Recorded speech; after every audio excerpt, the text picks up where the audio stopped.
I wanted to talk about it just a little bit because I think it's hilarious. The irony is huge. Okay? You ready for this?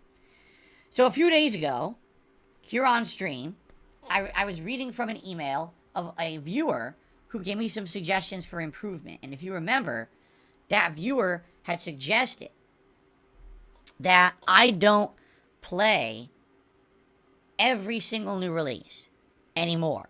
That basically the days of me being Mr. New Release are gone. Most people who tune into DSP Gaming are tuning in for me, not necessarily for the game selection anymore. Which is a good and bad thing. It's kind of a double-edged sword because it's good that people who tune in are here for me and it doesn't matter what I'm playing. We all have a good time together. That means there's an engaged audience who want to support no matter what I do. That's great. The double-edged sword of that is when new games come out, and typically this would be a time of year when I would see an increase in attention and support, I'm not getting that anymore. That's very true. As you guys have seen, basically the views are plateaued, stagnant. They're not going down, but they're also not going up. They're just kind of on level with what they are every single month. And so because of that, this person said, you know, this time of year, you basically run yourself ragged, right? Playing all of these freaking games, but why? Does anyone really demand all of them, right? Maybe you, instead of playing so many new releases this time of year, you should maybe select, like 2 new games a month and play them, but then for the rest of the month, pull your viewer base, see what people are interested in, and maybe do some other games that are maybe retro games or different games for variety's sake, and not just play the new releases. And hey, if you don't get to some games, you don't get to some games. What are you going to do, right? So, we talked about it, we discussed it, and we said, you know, moving forward, maybe this is something we'll consider. In fact, I think it was actually started by that discussion, was the discussion about what games I'm playing this week, and that's kind of how we determined we're going to play Pokemon rather than Evil West, right? So,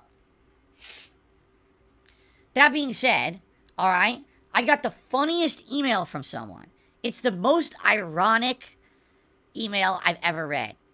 Alright? It was from someone who obviously doesn't like me. Alright? They write me this giant email. Alright? And it's like, you are so disingenuous and, you know, can't believe the things you say on stream and you expect people to believe. All kinds of messed up stuff like that, right? And then one of the points this person puts in the email, it was the funniest, most ironic thing I'd ever read. Okay? They go, no one believes that anyone writes you emails. No one believes it. We know, and when he says we, essentially what he's doing, he's saying my detractors. He's basically speaking as like a collective, all right? We know that whenever you say you're getting an email and you're going to read from it on your stream, that's you. You're making that up. These are your thoughts, these are your ideas, and you're trying to pass them off as someone suggested them so that if they get shot down, you don't look bad. Okay? This is a way for you to boost your ego, because then if you have an idea that works well, you know what I mean? Like, it's, you know, this is how you present it to your audience and stuff like this, right? So, basically this guy is like, we don't believe at all that you ever get these emails. Because if they were real, you would post up the emails on your streams to prove that they were real.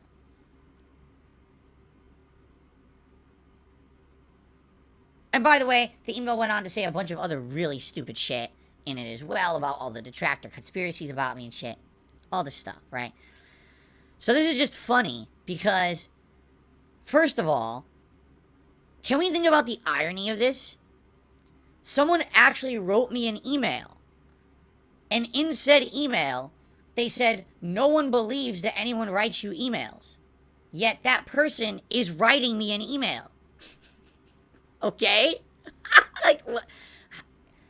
It's like lost on these people. That's what I mean. Like, you and me can think of this situation and laugh hard and be like, the guy literally is disproving his own point by writing that email. But then he's too dumb to understand that. You know? This is the level of these people. That's like unbelievable, right?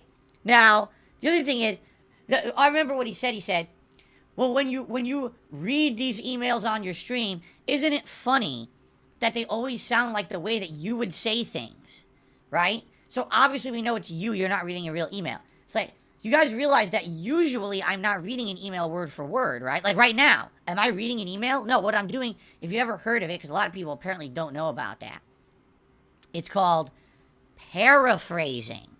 Do you know what that means? It means that in general, you're still covering the topics or the spirit of what was originally written, but you're trying to word it in a way that makes more sense for your audience. You're trying to summarize it so it's not long-winded.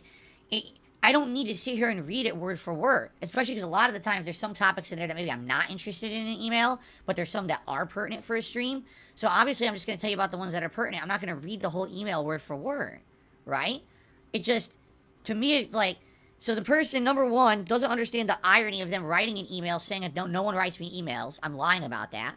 Number two, they don't even know what the concept of paraphrasing is. They think that, like, because when I talk about these emails, it sounds like me saying it, it's me saying it, rather than me just saying, hey, in my own words, here's what this person said, right?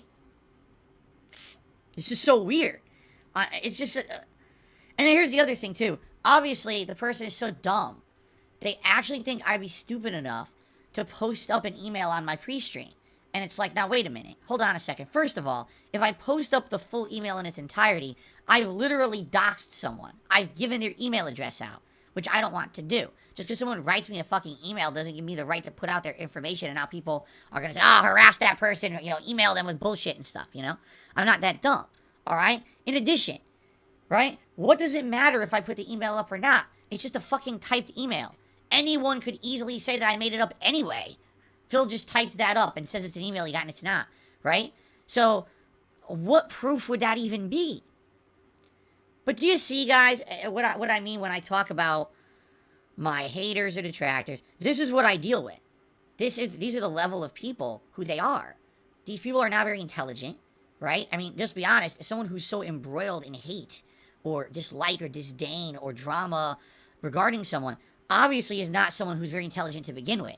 People with brains in their heads and lives of their own don't dwell on that shit in an extended fashion. So here's the thing. I get an email like this, right?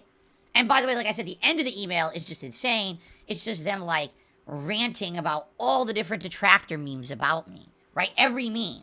The fucking WWE mobile game, fucking bank leaks and this and that. All the memes that they talk about all the time, right? And you just read it and you get depressed almost. You're like, geez, how many people are like this on Earth? You gotta wonder, how many people are like this? Where, first of all, let's be honest here, who's still talking about that shit? Right? Like, it's not even like a topic anymore. It's just like old shit. I thought the new meme was, you make fun of me because I'm an e-bagger, right? I thought that was the new meme that people have been talking about. Maybe what it is because in the last week and a half, I haven't really been doing it. That people now have to find something else. So now they've gone back to the old memes again.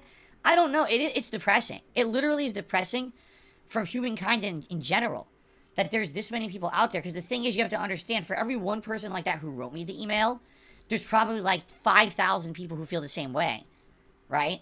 That's why there's entire channels who do this and slander or defame. There's entire groups who talk about this shit. This is why big YouTubers reference me in a negative light, because they just see those dumb memes that these idiots believe. And this is the level of, like, you know what I'm saying? Like, the level of intelligence of these people, like, man, it's sad. It's a sad thing. It's not even like, at one point, back in the day, whenever people did stuff like this, I would get angry. I would. I'd be like, wow, what a jerk. Now it's just like, I'm sad. I'm sad for humanity. That there's so many people out there that are that dumb. And they just go along with it. I'm a cow. I just stand here and I chew my cud all day. And whatever I'm told to do, I do. And it's a group mentality. Oh, the cows are moving over there. Go with them. Go with the herd, right? It's like, damn. We were just talking at the very beginning of this podcast. There's some people who go through the holidays in a haze, right? They don't really focus on anything because they're so busy with so much going on. Next thing you know, it's January. The holidays are over. You didn't even enjoy them. How many people go through life like that, right? They're just going through life in a haze. Oh, there was this fucking meme, this viral thing I saw online. I just believed it, and I just went through going in a haze through it. no analytical thought, nothing of any intelligence there. And the next thing you know, you wasted 5 years of your fucking life on the internet doing dumb shit. It's like, I can't imagine. I really can't imagine. It's sad, man. How people go through life sometimes. It just is. You know, you do look at things like, how do people, when the people are driving on the road, how are they so stupid to pick up their phone and start texting, right? Don't they understand how dangerous that is? No, because they act like they have no conscious thought. They just go through life going through the motions. They're not thinking, man, the moment that I pick this phone up when I'm driving my car, I could crash and kill myself. I could kill my whole family who's in the car. I could kill a bunch of people out on the road because I'm just an irresponsible idiot. That's how a lot of people go through life. I have to believe that that's how a lot of these people on the internet are. They just go right into these weird memes of thinking and just... So this guy types me a giant email, and reading the entirety of the email, the only thing of value is a laugh, because you realize how ironic it is that someone's so dumb. They don't realize that the moment they started writing me that email, they already disproved their own point of the email. And they have no self-consciousness. Again, they're just going through life. They have no self-consciousness to understand that. It's just like, there's nothing up there, you know? Unbelievable. Anyway, this actually happened a few days ago, but I kept forgetting to talk about it. So I just wanted to bring it up today because I got a good laugh out of it. And it's just like, you have to understand, that's what I'm up against. It's not like, oh, Phil is up against a very intelligent group of people who, you know, have so many valid things to say in life. It's, no, Phil is against a mob of dunces. A mob of brainless twits. And they just fucking do whatever and say whatever they want because they can get away with it on the internet. And it's become this mob of dunces. But the problem is, so many dunces out there say the same thing. Now people who outside of that situation who aren't dunces think that it might be real because also it's so popularly said, right? So, you know, it is what it is. I know it's irrelevant to anything we were talking about today, but I felt like if I didn't talk about it because I just remembered, I was like, I'm going to never talk about it. I'm going to forget about it. I thought that it would be entertaining to talk about this stupid email like that. Rotom Electric